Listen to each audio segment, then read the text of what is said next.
Blow the Joker. Oh my God naman, ang Sa challenge na ito, ang deck ay nakapatong sa bote at kinakailangang hipa ng contestant ang lahat ng baraha maliban sa isa, ang Joker. Kapag nagawa mo ito in 60 seconds, ikaw na ang pinakabagong Minute to Win It Milyonaryo. Don't blow the Joker. You have a minute to win it.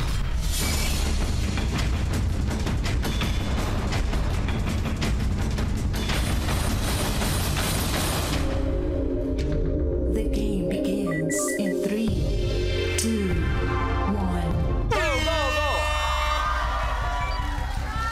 Isa lang ang dapat magawa for Don't Blow the Joker. Wow! Konti na lang, ha? Dala, Miss Shine. Ay, sayang. Oh, maganda. Ang dala, Miss Shine. Yan. Ay, isa lang. 40 seconds. Wow! Oh! Good! Sayang! 30 seconds. Tama yung ginagawa niyo pa. Yung last na yung Oo. Pag tumanipis na lang. Oh! Uy! Nakita ko na yung Joker! Nakita ko na! Ay! taas ng konti.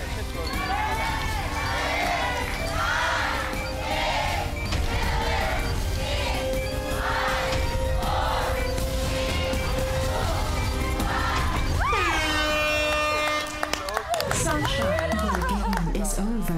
Yung isa, nakita ko na yung Joker. Dumungaw na yung Joker. Sabi niya, hello. Nag-hello. Pero hindi nagpakita ng tuluyan, so wala ang 1 million.